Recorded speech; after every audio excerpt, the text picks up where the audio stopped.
So now we're going to go ahead and move into our afternoon session. But first, it's going to be basically one nice big webinar talking about some of our favorite subjects, which is acquisitions, accessions, deaccessions, and disposals. All the presenters will be up in St. Augustine. And what's going to be interesting about this one is, in the morning session, we had a little bit where we talked about the museum point of view and it came to scope and category, and then the library kind of / archives point of view. Well, this afternoon, when it comes to our subject on acquisitions, accessions, deaccessions, disposals, we get 3 point of views. So this should be pretty interesting. We have Kristen Zimmer coming from the Kummer Art Museum. She's going to be giving us our museum point of view. We're then going to move on to Donna Baer, who's Associate Registrar at Jacksonville Zoo. She's going to be giving the viewpoint from people who deal with living collections. And I know that like here in Sarasota, we do have one museum that has kind of both type of collections they deal with. So I think that's a pretty useful thing to learn. And then we're going to round out the afternoon by hearing from John Nembers, who's going to be giving us the library archives point of view when it comes to acquisitions and accessions. So without further ado, I'm going to turn off my mic and hand it over to Kristen. So today, as Robin has alluded to, I'm going to be speaking about the museum point of view on acquisitions and accessions, deaccessions, and disposal, all which are very important policies that should be included in the collections management or for libraries, the collections development policy. Collection stewardship is the highest public trust. Collection stewardship is the careful, sound, and responsible management of items entrusted to a museum's care. Possession of collections incur legal, social, and ethical obligations to provide proper physical storage, management, care for the collections, and associated documentation, as well as proper intellectual control. Collections are held in public trust, or held in trust for the public and made accessible for the benefit. Effective collection stewardship ensures that the objects that the museums own, borrow, and holds in its custody are available and accessible to the present and future generations. A museum's collections are an important means of advancing its mission and serving the public. That also means that collection stewardship comes with expectations. There are different ways to manage, to house, secure, document, and conserve collections depending on their media and use in the museum's discipline, size, physical facilities, geographic location, and financial and human resources. Therefore, you must consider the many facets of an institution's operations that demonstrate the effectiveness of its collection stewardship policies, the procedures and practices, and assets in light of the varying factor. Museums are expected to follow the standards and best practices appropriate to their respective discipline and/or museum type. Responsibility and authority for collections.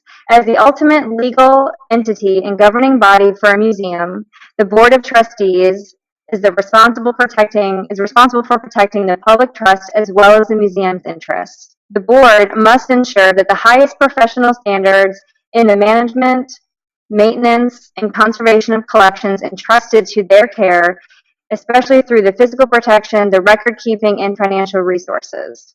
Each collections management policy should outline the direction of the authority once it leaves the Board of Trustees. Since each museum's organizational chart is different, I offer the Kummer Museum as an example. Our collections management policy states that the Board of Trustees charges the director with the administration of the collections management policy and the museum's day-to-day operations. The director delegates the execution of collections management to the curatorial department. As registrar, I fall under the curatorial department, which is supposed to work in concert with other professional staff and contract conservators to fulfill the museum's primary responsibility, which is to maintain the permanent and loan collections entrusted to its care. The collections management policy sets forth the manner in which the curatorial team exercises its prudent and effective stewardship of the museum collection and permanent items, including loaned items. An acquisition. An accession is the acquisition of a single item or a group of items from one source under one type of transaction on one date. Museums can legally add to their collection by gifts, which are outright donations from individuals or institutions, including bequests. This means that the donor owns the property and can transfer the ownership to the museum. The donor must warrant that he or she has the legal title to the object and actually has the power and authority to donate the object to the museum. You can also add to the collection by purchasing. When museums buy objects, they are accessioned as a purchase. This means that the seller owns the property and can transfer the ownership to the museum. The seller has to have full legal title of the object and has to be able to transfer full power and authority by selling the object to the museum. I have a particular note here about something that has happened at the Cummer Museum, where if a donor or a group of donors decide to sort of rally funds together to purchase a work of art, this is actually a gift and not a purchase, since museum funds were not used towards the purchase of the work of art. You can also acquire objects for the museum through an exchange or a transfer. Objects can be exchanged that are outside the museum's mission or collecting guidelines. An exchange involves both deaccessioning and then accessioning an object, which we'll talk about a little bit later. Each collections management policy should also include criteria for how to accession a work of art. For example, the work of art must be original. It should be deemed museum quality by staff and respective committees. It should have a clear relationship between the piece and the museum's mission. And the size, medium, and condition of the work of art should allow for proper care, handling, and storage within the museum. I give as an example, the Cummer Museum also has a collecting plan, which we call a collecting priorities document. This is something that the museum took on a couple of years ago and is unlike, I think, other organizations, but we have included in our collections management policy additional criteria to consider when adding works of art. So I'm listing these here because I thought it was an interesting point that other museums or organizations may be able to use. In this collecting priorities document, we suggest that the work of art should have a link to our educational goals. It should connect other works of art in the permanent collection, such as by providing a new perspective on existing works. The object should also connect to a natural theme, such as the environment, the gardens, and the river. And by adding a work of art to the collection, it should add diversity to our permanent collection. So legal considerations that you should also consider to put in your collections management policy.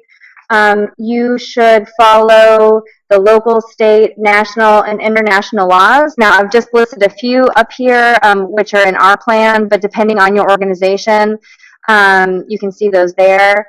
You should also consider donor restrictions. When you're considering adding things to your collection, you want to make sure that the donor does not enforce something that you cannot uphold. That later down the line might become problematic for you. And lastly, something to consider, that no museum personnel should appraise objects for a donor, nor should the organization pay for an appraisal. Your collections management policy should also include authority. All works of art considered for acquisition should be well researched and presented to a committee of the museum's board for review, and final approval should be provided by the museum's board. At the Cummer Museum, the Accessions and Artistic Affairs Committee recommends any additions to the permanent collection to our Board of Trustees, both to be accessioned and deaccessioned from the permanent collection. Just as a sidebar, our Accessions and Artistic Affairs Committee also reviews and makes recommendations regarding collections policies, collections ethics, and advocates the role and the importance of the permanent collection within the museum and the community. Also recommend that your policy set financial of review and approval for works of art to be purchased. Our policy goes as far as outlining dollar amounts that each level can approve. We have gone as far as listing actual dollar amounts that each level can approve. So for example, if there is a work of art that's under $30,000, the director can approach the Artistic Affairs Committee with that work of art to be purchased, but the Artistic Affairs Committee still has to approve it. For something that is between $30,000 and $1 million, the Artistic Affairs Committee has to have the executive committee of the museum's board approve that. And anything above that requires a full board approval. Make it official. Accessioning is the process of officially accepting items into the museum's collection. Accessioning establishes legal custody and ownership and provides information on how the museum acquired the items. Each accession must have a document transferring ownership or custody. The type of document depends on the type of accession transaction. For example, you must use a deed of gift to document accessions that the museum receives as gifts. The document provides the basis for the museum's claim to legal title and custody. The deed of gift also allows the donor to transfer all copyrights. You should make every effort to get all copyrights when receiving gifts. However, in the past, gifts may not have included copyrights. It depends on what the deed of gift language says. You should also acknowledge the gift with a thank you letter. For bills of sale, for purchases, I would request that a bill of sale be executed as well. Some places will provide you with an invoice or sales receipt and their own agreement, but I've always insisted that we use our language, which has been approved by our board, even if that means that there are two documents that document the purchase.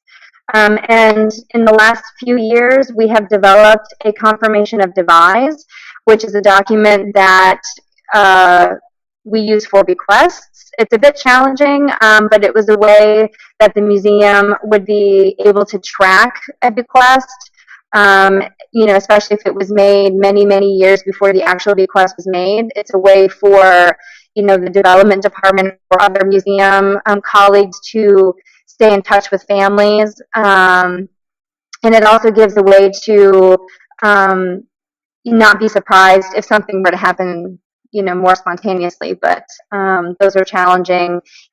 Then I would suggest creating a permanent record using your collections database as well as an accessions register for a paper copy. I maintain both a computer system, but there is still a book that I handwrite each acquisition in case, worst case scenario, that we lose our electronic file. Then obviously creating an object file, accessioning the work of art with an accession number, and then physically numbering the object. As a sidebar, I use an accessions worksheet or a checklist when accessioning a work of art, just to make sure that all these different steps are taken. Now moving on to deaccessioning. Deaccessioning is a legitimate part of the formation and care of collections, and if practiced, should be done in order to refine and improve the quality and appropriateness of the collections to better serve the museum's mission. The deaccessioning of works of art from the collection requires particularly rigorous examination because such an action is irrevocable. As a safeguard, objects under consideration for deaccessioning can be included on a list of deaccessionable objects for a predetermined period of time. At the museum, we have established this list of deaccessionable objects, and by doing so, it leaves the work of art on this so-called list for a long period of time. And in that period of time, you can get the board's approval, you can do the research that you need to, take care of the things that are on this wonderful list, which is establishing ownership, respecting the wishes of the donor. You always respect the wishes of the donor as stated on the deed of gift or the donor's will.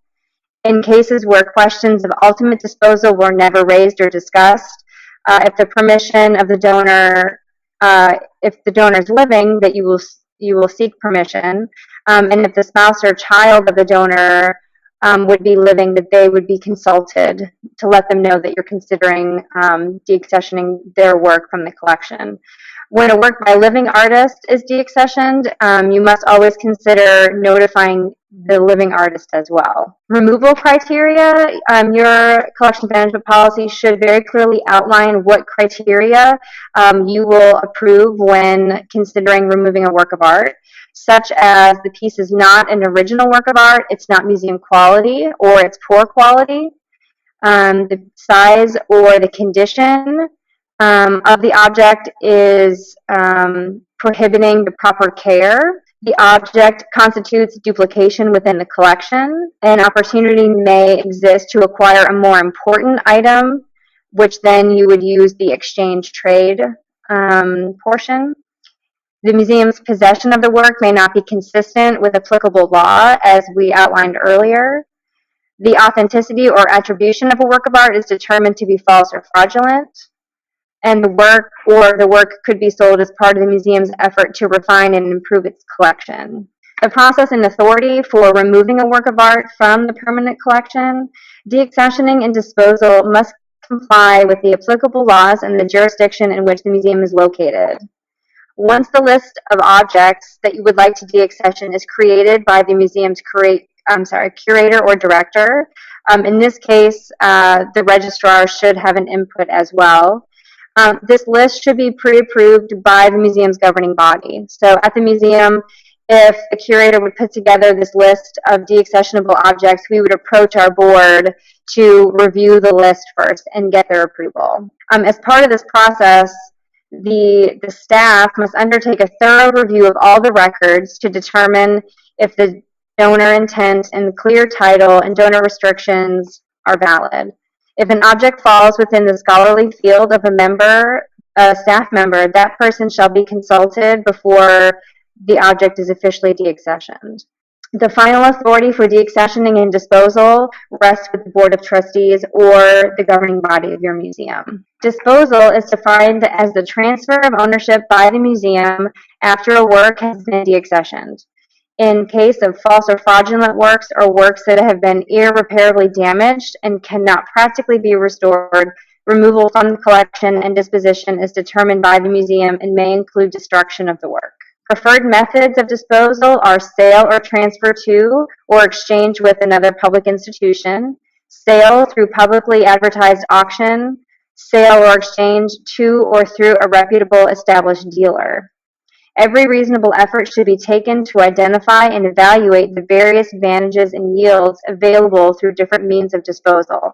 In the case of a work of art by a living artist, consideration may be given to exchange with the artist. All sales should be conducted openly, either by obtaining bids from at least 3 dealers or preferably by selling at a public auction. And the possibility of trade or exchange with other institutions will all be taken into consideration. Incorrect methods of disposal are sale in the shop, your museum shop, sale to a staff member or a member of the governing authority, transfer to a staff member or a member of the governing authority. All seems like common sense, but have to put it out there. And this is probably anything away from this conversation on deaccessioning, that the use of proceeds from their sale, any funds that are realized from the sale of an object will be used for one purpose, and that is to acquire other objects for the collection in the name of the original donor. For this reason, any attempt that will be made to buy an original work of art in the donor's area of interest. And lastly, even though you are disposing of something from the permanent collection, it is vital that you continue with the record keeping. When a work is deaccessioned, electronic and paper records must be updated. Prior to actually disposing of the work of art, images should be taken and retained within the museum's records. Any works that are disposed of, you should also include the method of disposition, including possibly the new owner, the sale price, the location, if it's known, and should be recorded according to the museum's collection management policy and maintained permanently. Thank you. Okay, well, hello everyone. I'm just going to give you an overview of how we acquisition accession and deaccession our living collection. So our acquisitions are guided by the collection plan and approved by our acquisition disposition committee. The Zoo and Gardens, the Jacksonville Zoo's collection plan is revised every 4 years, and the acquisition disposition committee reviews the acquisitions and approves transactions. The executive director has final approval for all transactions, but doesn't necessarily get involved unless it's something that's a little out of the ordinary. Our acquisition disposition committee consists of the executive director, deputy director of conservation and education, curator of mammals, the curator of herps, birds, and others, the education curator, the registrar, associate registrar, and one or both of our staff veterinarians. And I just threw in a few little pictures just for fun. Each of in our collection plan, all of our animals are evaluated by certain categories based on their educational potential, their conservation potential, their guest appeal, and public expectations, their value for research and scientific study, and their taxonomic and thematic considerations, as well as staff interest and operating costs. So education, conservation, guest appeal, and operating costs are weighted heavier than others. And the South American jaguar is one of our highest ranked species. So our acquisition plan includes statements on the different species, their legal status, whether they're endangered, threatened, vulnerable, their IUCN categories, the CITES status, Convention on International Trade of Endangered Species, and national collaborative programs such as Species Survival Plans, which is an AZA program. AZA, American Zoo and Association of American Zoos and Aquariums, is our governing body. It also provides a framework for program development, public relations, and exhibit design. The A&D committee refer to when making decisions. All right, as far as acquisitions go, the A&D committee takes into consideration the number of species in the current collection and our exhibit capacity, the cost for any new exhibits or renovations, conservation priority, our staff ability and expertise, whether the species is wild caught or comes from a private owner or an AZA zoo, and of course the species survival plans and the recommendations. Acquisitions, we can add to the collection through donation, loan, reproduction, trade, purchase, and rescue. There's another picture of the jaguar. A little bit older. Okay, donations can be from different sources. For the zoos, another AZA institution is the simplest type of acquisition with minimum requirement of paperwork because we are all held to the same standards, so it makes acquisitions much, much easier. Private individuals, that's on a case-by-case situation. Depending on what the animal is, sometimes vetting is required. However, this doesn't happen that often. We get calls all the time. Everybody wants to give us their parrot, their turtle, their whatever. So it doesn't happen a lot. But sometimes you get a really weird, somebody's got something that's, unusual and that does fit into your collection plan. So we will look into how they got it, make sure they have it legally, if there's any way we can accept it based on that. So non-AZA institutions are, some of the private breeders and museums even. We always do a facility profile, which basically gives us all the information about their permits, how they manage their basic collection and references from them, just so that we can, make sure that they're above board and everything. And once that we've gotten all that information, we'll decide whether or not we want to deal with that institution. Now, the state and federal agencies usually have priority unless for some reason we cannot reasonably and safely house the animal they're trying to donate to us. And that does happen. So animals can be acquisitioned via loan.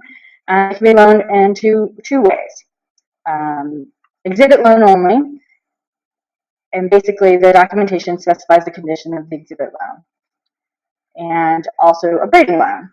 And that does. The breeding loans specify ownership of offspring that's produced. And this can be done with, it's not generally done with private individuals, but it can be done with AZA and non-AZA.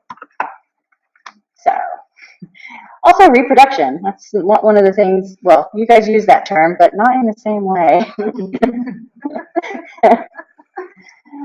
If an animal is loaned to the institution, basically the loan agreement will dictate how offspring are divided. An example is the first, third, and fifth go to the receiving institution, while the second, fourth, and sixth, go to the loaning institution. And it also depends very much on what type of animal. If you've got a bird, you can do it first individual, second, do it either way. And you basically determine that when you set up the loan. Now, typically, the receiving institution, the one who's actually holding the animal, is the first offspring, and then so forth. Sometimes it's based on the sex of the animal, whereas you only want females or males, or depending on, but that's all stated in the loan agreement when you're transferring the animal. And there's another picture. If the animal is owned by the institution and classified under the species survival plan, basically, the AZA species survival plans, they manage the group based on genetics, and they're trying for 90% diversity over 100 years genetically. So they'll make recommendations to move animals in order to fulfill that genetic diversity.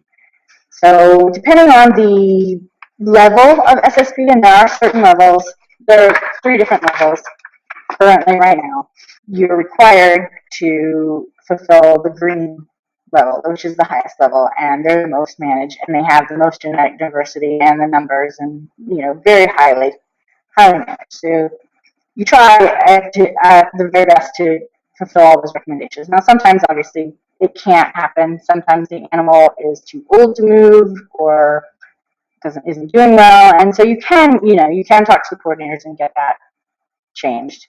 Now, if the animal is owned by the institution and not managed under a species survival plan, it's basically up to the institution, how you're going to treat that animal, what you're going to do. And in some cases, this is where you'll see a lot of breeding for education programs. Or it's just not a popular species in other zoos, but it's when you want to remain involved in, because it's special to your institution, so you will make decisions based on keeping that animal, and you obviously still aim for genetic diversity. We also do trades, and this is one of the 2015 slides I just borrowed from Larry Kilmer. Basically, you can exchange 1 kangaroo for 2 wombats, was an example of his. It doesn't happen that as much anymore, because in dealing with the living animals, a trade is still considered a commercial venture. So it happens. You can trade, this bird for that bird, or this animal for that animal. But depending on its status, its legal status, federally, endangered, CITES, all that stuff comes into play when you're talking about trade and or selling. So it's one of those. We can still do it, but it doesn't happen as often, just because it's become a lot more mired in legality, and that goes with purchase too. They're based on a negotiated value, condition, age, reproductive health, and justified market value. However, this is a practice that's sort of a lot of zoos are moving away from. Most of the animals that you'll see that are purchased or sold are things that are commonly in the pet trade, or things that are not regulated in any way based on their their status in the wild or endangered. But it really is, amongst zoos, becoming less and less common to sell an animal. Zoos have a lot of the negative PR and stuff out there as well. So purchasing and selling animals has become less of a thing, just because it does put that really bad look on things. And since we're trying for the most genetic diversity and whatever, it's a lot better practice to just be able to trade amongst others. It is still done. It's becoming less and less common. Now, rescue. That's a different one. Although I suppose it's one of those like people just dump things on you for the museum callings. So animals are brought to the zoo. They're found injured by the public. We do have a rehab program, so in that situation, you're really trying to rehabilitate and release. You don't want to keep it. But sometimes you'll get an animal in that has been kept in somebody's house or is imprinted or can't fly, but it's really calm and it will work really well in a captive situation. Those are the times when you'll consider acquisitioning into the collection, because otherwise your option is to euthanize the animal. So now the state can confiscate animals and then request that the zoo take ownership. The way we do this is that rescued animals are accessioned in as a rehab or rescue collection. They're not accessioned into our permanent collection, or they're euthanized based on their condition. We can then transfer those animals to other institutions. If they can't be re-released, and we do want to keep them, then we have to go through the process, depending on what it is, what type of animal, and what laws are required to then accession it into our permanent collection. Now, the state can also confiscate animals, and I've done this a number of times throughout the years that I've been there. And the state will require us to take ownership of the animal, even if we're only taking the animal just long enough to house it, check it out, and then send it on to another facility. They don't want to have any part of that ownership. They'll take it, but they make sure that we're the ones who take ownership. So based on what we're going to, and what the eventual outcome of that animal is, will determine whether it goes into a temporary collection or whether it goes into a permanent collection. And we do accession both of those. We just give them different types of numbers. That way we have a record of what's happened. We recently were asked to take a serval that was living in someone's house and take ownership of it so that we could then transfer it to another AZA zoo for its permanent home. So we did accession that animal and then facilitated the transfer. So as far as accession goes, all animals are issued a unique accession number. It basically allows us to track the animals throughout the lifetime of the animal. And I gather that there's a sort of a museum standard for that sort of thing, but there really isn't that I'm aware of in the zoo field. Every institution seems to kind of have their own institutional number system that they use. So we have several different collections. We have rescue, rehabilitation, temporary, quarantine, research, non-institution medical collections. The main animals that you see are the main collection and the quarantine collection. So as far as dispositions go, AZA SSP, we use transfer of loans, collection plan priority changes, exhibit management changes, and death. There's one other that doesn't happen often, and that would be escape without recapture. So the dispositions, AZA recommendations, basically, like I said before, we follow the recommendations based on the 90% gene diversity, and you tend to follow them. The green levels almost always. The red and yellow you can change if you need to. And transfers.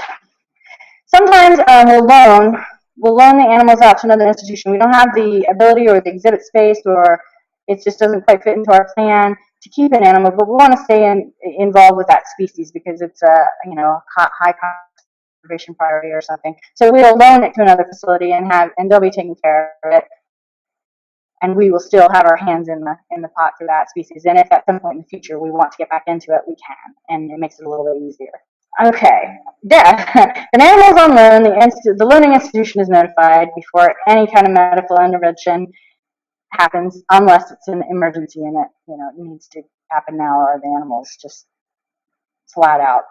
If an animal dies on exhibit, and that happens with living collections, you definitely have to notify the loaning institutions. All the animals, either loaned or owned, get a necropsy performed by the staff veterinarian. Blood and tissue samples are taken, and a pathologist reviews the tissues. The results are filed and sent to a loaning institution. All right, hello. I'm going to be giving you the perspective of an archivist and a librarian, and specifically an archivist who works in special collections in a public academic university. So my focus is not widely libraries and archives because we come in several different varieties. As an archivist in special collections, I deal with quite a wide variety of materials, from historic documents to books to maps to drawings and artifacts. So, other than living collections, I think I cover a lot of ground. We have a very similar process to the processes and practices that you've been hearing, so I'm not going to go through all of them in quite as much detail. But in terms of our acquisitions and accessioning, we have a lot of the same principles that we adhere to. We want to make sure that we have the legal authority to do what we do, and in our case, as a public institution, we are mandated by the state of Florida. The University of Florida is mandated by the state of Florida to operate for education and research purposes. And in turn, the libraries are mandated by the university to acquire materials and preserve them so that they can be made accessible. We also try to do this ethically, much in the same way that has been described previously. We want to make sure that we are also not acquiring things from shady vendors, for example, dealers who can offer us wonderful materials without appropriate provenance. We get those quite frequently. It's surprising how often. Our appraisal process is actually our most important thing that we do, in my opinion, in terms of appraisal, not in terms of financial appraisal, but appraisal in terms of research, appraising the research value, appraising the long-term importance of these materials. So everything we do in terms of acquisitions and accessioning it has appraisal as its basis. We are always looking at the materials that we're trying to acquire and determining if they're going to be if they can be preserved and used. And that's a delicate balancing act to not only preserve something but make sure it can be accessible. So that's often in the forefront of our thoughts as we're going through the acquisitions process. Again, much as you've already seen, gifts, that includes bequests, purchases, transfers. In the archives world, transfers that's a very frequent way for us to get materials. For example, we frequently get records that are transferred to us from other state agencies. So the University of Florida is approached by a water management district, for example, and they say, well, we've been collecting a library of slides for 3 decades, and we want to give them over to you for preservation. So that happens quite frequently. And then we do a transfer between the state agencies. We also do transfers with other repositories as well. And more often than we like, we often have things that are just dumped on us. We show up to work and there's something that was dropped in the book return slot, or something that we just inherit from who knows where. It happens frequently. We, again, we use a lot of the same tools that are used in in museums and other organizations, cultural heritage organizations. So we have gift agreements, we have purchase receipts, bills of sale, we have transfer forms, and we have transfers from other units within the university or other state agencies. Often, we also, as part of our documentation, we maintain a pretty healthy amount of donor and source correspondence. A lot of times, the gift agreement, purchase information, all of that's certainly essential. But oftentimes, that donor source correspondence, for us, it puts our materials into a context that you don't necessarily get from those other forms.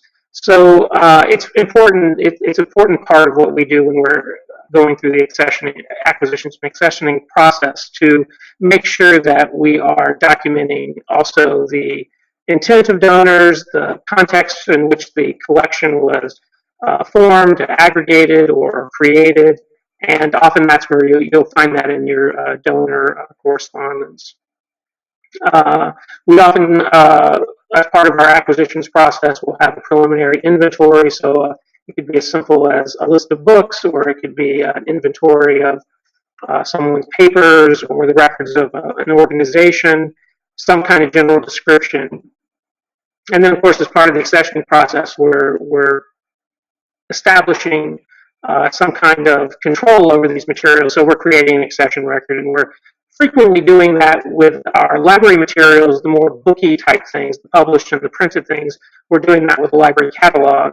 With our archival materials, we tend to do that with what's typically called an archival management system or a collection management system. So turning to our collecting policy, and we call these various things, and each of the various curators and subject specialists that I work with at University of Florida and at other institutions, some people call them collection development policies, some call them collecting policies, some call them collection scope policies, but I tend to just say collection or collecting policy. The policy tends to have several core elements in library land and archives land. The first is we often want to state why we're collecting what we're collecting, and we want to tie this to the mission of the university, in our case, the purpose of the organization,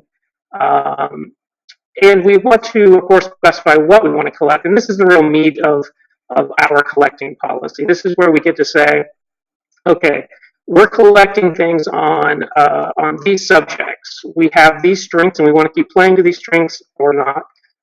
We have these areas that we want to collect in, but we have obvious gaps. We want to collect things that have, of course, research value ongoing indefinitely. We also often identify chronological or geographical scope. So we'll say, for example, at the University of Florida, I manage our architecture archives collection, and I will say that my geographic scope is architects and architecture related to Florida and the Caribbean. I'm not interested in Oregon, for example. And then oftentimes we'll also talk about the formats we collect. So we want papers, we want books, we want maps, we want AV materials, sometimes we want objects. But we don't necessarily want, well, a living collection, for example, is something that we don't collect.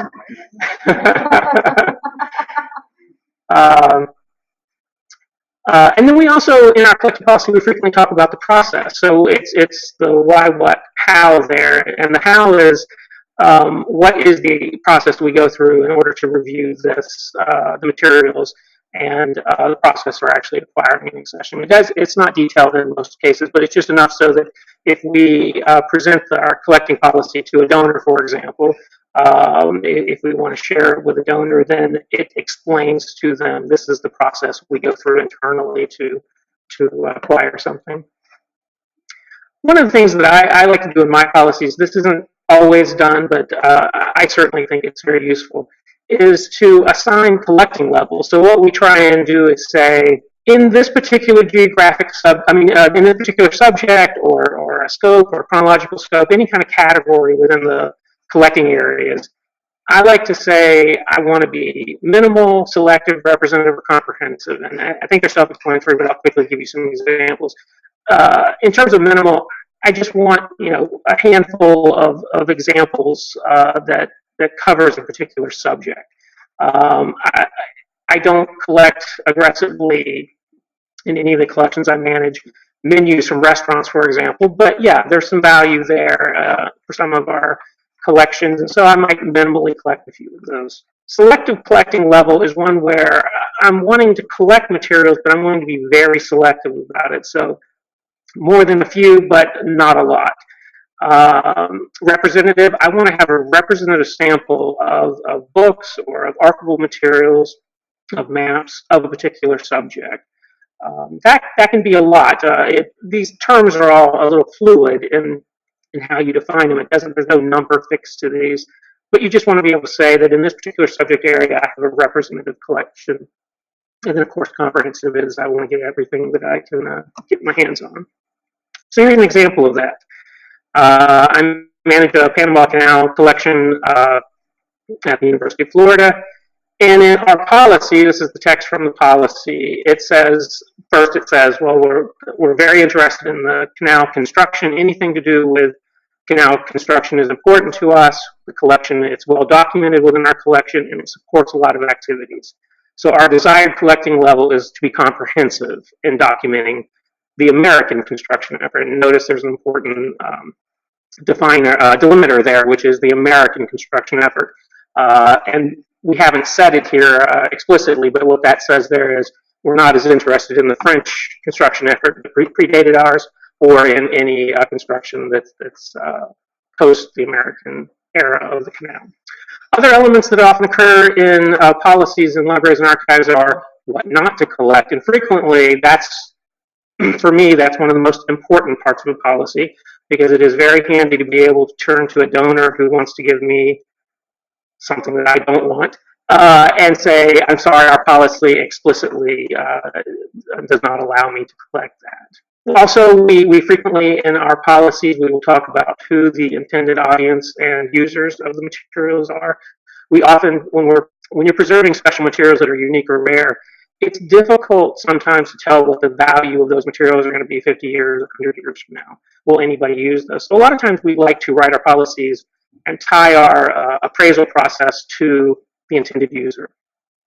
As best we can, we're using crystal ball sometimes. And again, we're looking at this in our policies. We're often stating that this is why we do what we do, in terms of we have the authority to do it as a state agency, that we take our stewardship and ownership of these materials very seriously, and we state that explicitly in probably too many words.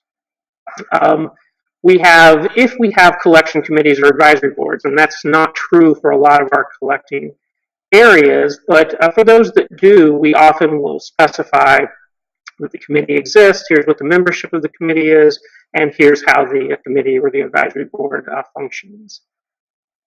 More and more in our collecting policies, we're also including information language about digital materials. Do we acquire records that were born digital records? If we're acquiring materials and then we're digitizing them, will we keep the original print or archival materials, or will we dispose of them?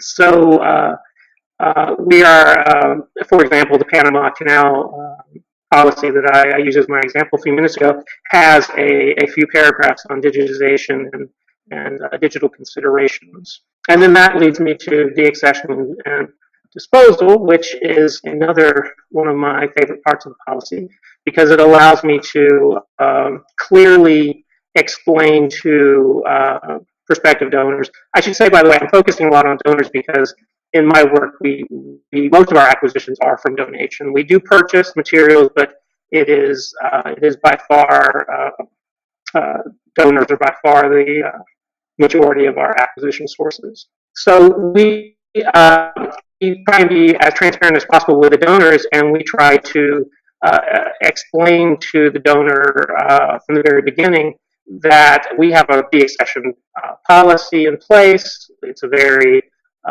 it's a well thought out deliberative process, and that we are not disposing of things willy-nilly, and we take our job as stewards of these materials quite seriously.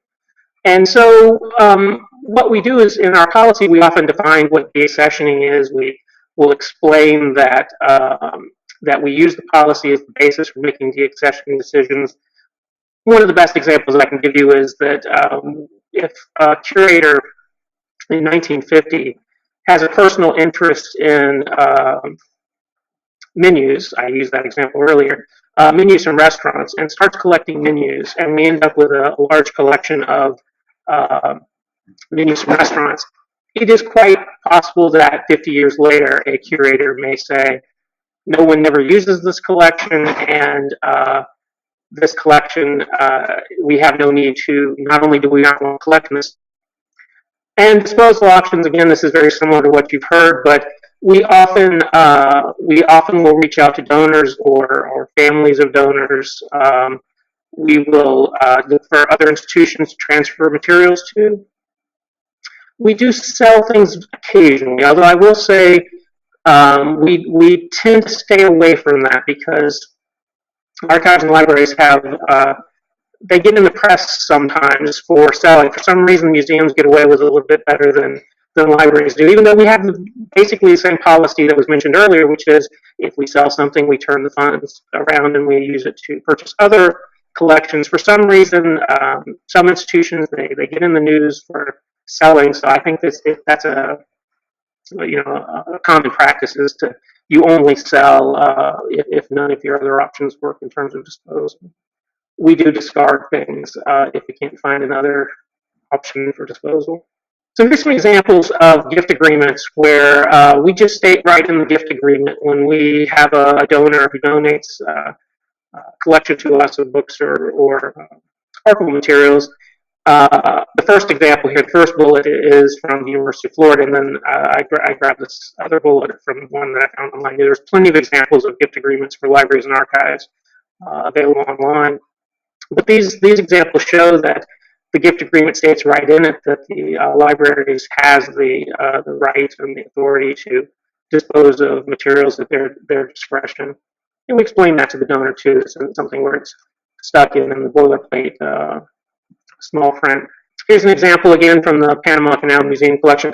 I apologize, all my examples are coming from that one collection, but we've just finished writing policy or revising it, so it's fresh. So this is from our policy, and it explicitly states the way that we will go about dispositions after items have been deaccessioned in this collection. And again, it mentions we're reaching back out to donors and families and saying that some donors may want to go ahead and identify individuals or families who would be sources of deaccession items if they are deaccessioned. One thing I'll mention that's kind of unique to archives, I think more so than books in what I do, is that there is a need to distinguish between the removal of items that's the removal through processing and the removal of items that's actually the deliberate deaccessioning of an item. We routinely, and again, this is in our gift agreements, as we're processing an archival collection, we routinely dispose of things all of the time. So the best example of that are duplicates. If I get a collection of 17,000 photographic slides, for example, and 1,000 of those are exact duplicates of each other, and I'm not making this example up, this is actually a true example. 1,000 duplicated slides, they're the exact same image, 1,000 of them. We're going to not keep those 1,000 duplicates. We do not go through a deaccession process for that. What we do, that's just processing, that's part of our normal work of processing that collection. We dispose of those without a formal deaccession process. And we state that in our gift agreement that materials may be removed during processing of the collection. There are other examples, materials that have obviously no research value.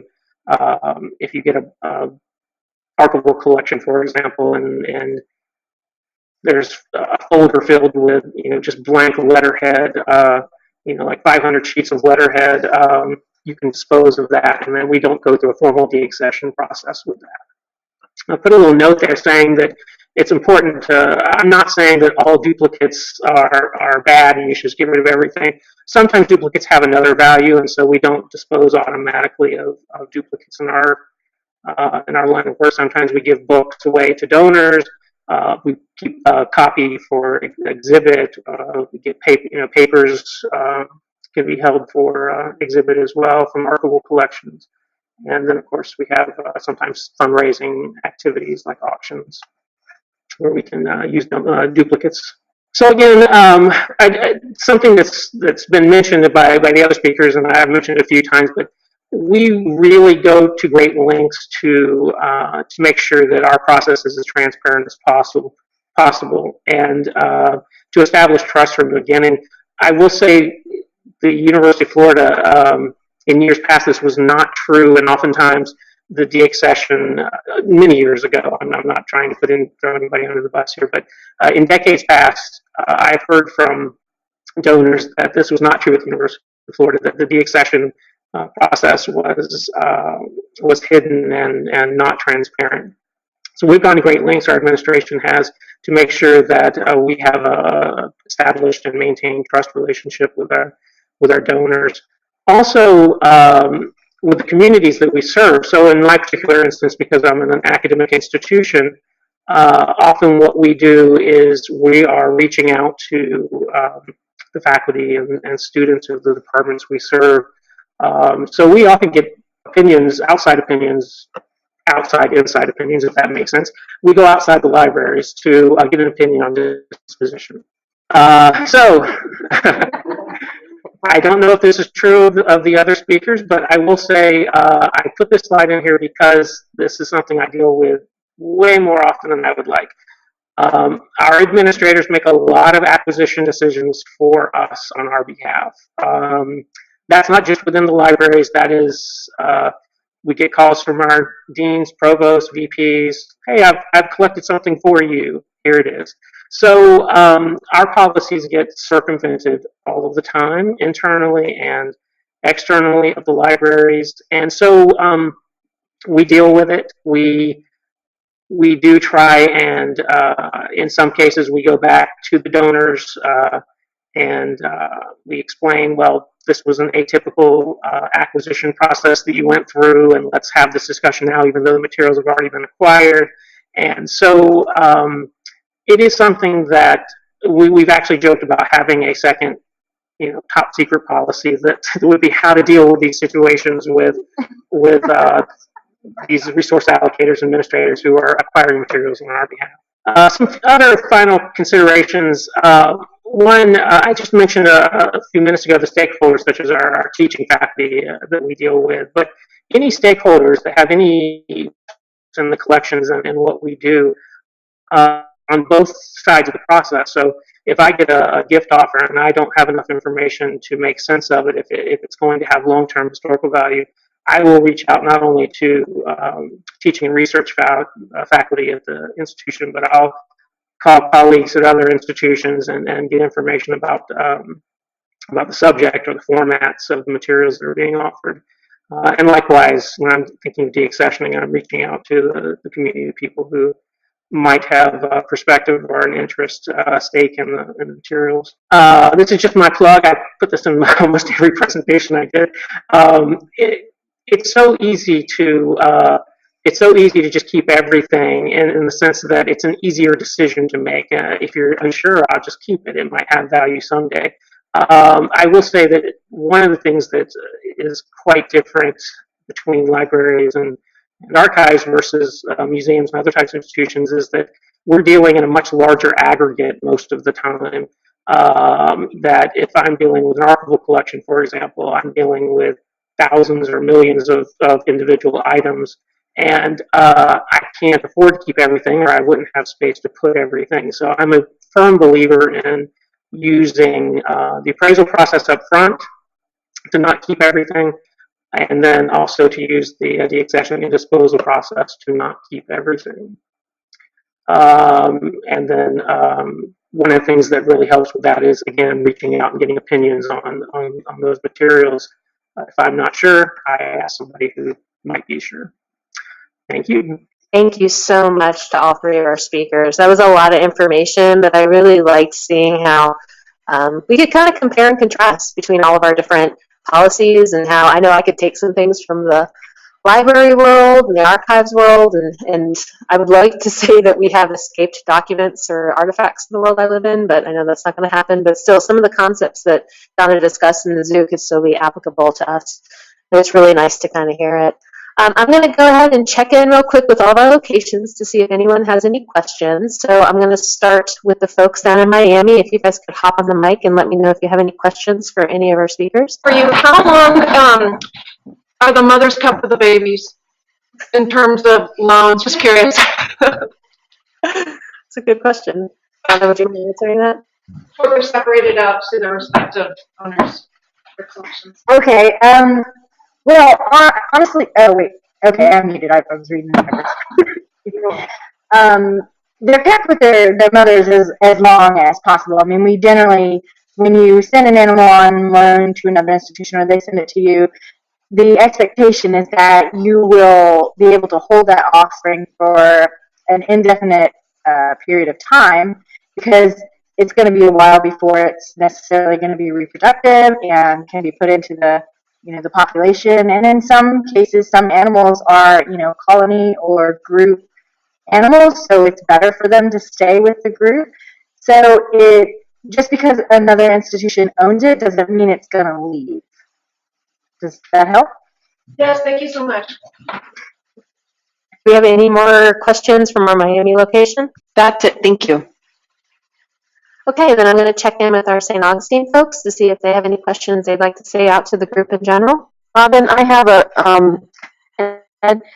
about deaccessioning and the use of funds that come from deaccessioning from sales. What she said is completely true for art museums, that the funds are only used to acquire new pieces. For other museums like natural history museums, science centers, whatever, there is another part to that, and it's called direct care of collections. And AAM's policy is that the funds be used either to acquire new pieces or for the direct care of collections. And they just spent the last 2 years defining what direct care of collections means. And if you're interested, you can go to the American Association of Museums website and find out what that means. For example, a natural history museum, we do not buy collections. So if we sell something, which is rare too, but we do sometimes, then we'll funnel that money back into, say, buying a new storage housing for the collections or conservation of a piece in our collections. So I just wanted to clarify that. Yeah, that's a real interesting subject, and that's I'll talk about it as we close up today, but there's a chance that we might do that as a mid-module webinar, that whole AAM direct paper on how to use funds, because when I read through it, when I was at AAM in, where were we, DC, I guess, or one of those big cities last year, there was a whole session about that where we got to play scenarios, and there's slight twists on it from all the different associations. So kind of what you said, natural history has a take on it, AASLH has a take on it, the zoos and aquariums chimed in on it. So there's a chance that we'll be covering that more in depth in a little bit. We will definitely put the resource for that AAM white paper up on our site. Are there any other questions from you all up in St. Augustine or comments? Nope, that's it. Excellent, thank you. And I'm going to look around here in Sarasota and see if any of our group has any questions or comments or anything about the subject. Okay, so the question is if, sorry Donna, we're asking you for animal questions today. So if an animal passes and it's on loan, what happens to the body? It's like a detective's question. Okay, that's one of the things that zoo registrars are now starting to include in their loan documents, although Jacksonville hasn't quite done that yet, but I'm hoping to. But most of the loan documents say that the carcass belongs to the owning institution. But what typically happens is if there's a museum or some research purpose or something, and the carcass is owned by another institution, you contact them and get confirmation that you can send it to wherever it needs to go, or whether they want it back or what before you dispose of it. Most times they don't want it, and it just gets incinerated. But if there is a specific type of animal, highly endangered species, something that somebody's doing research in and stuff, there are places that do want it, and so you always verify with the owner that it can go wherever you're intending to send it or what they actually want done with it. Well, and that sounds a lot like in my world, non-living collections, when we do loan documentation, if anything happens to the object, you notify the owner, the original owner. So that sounds along the same lines of that, and that's maybe something we can touch upon again in our next module, which will be in the February timeframe. We're going to be covering loans. So I think that's something we can talk about a little bit more about. I mean, obviously, death and damage to an object are slightly different, but still, it seems like the concept is still kind of the same there. So thank you.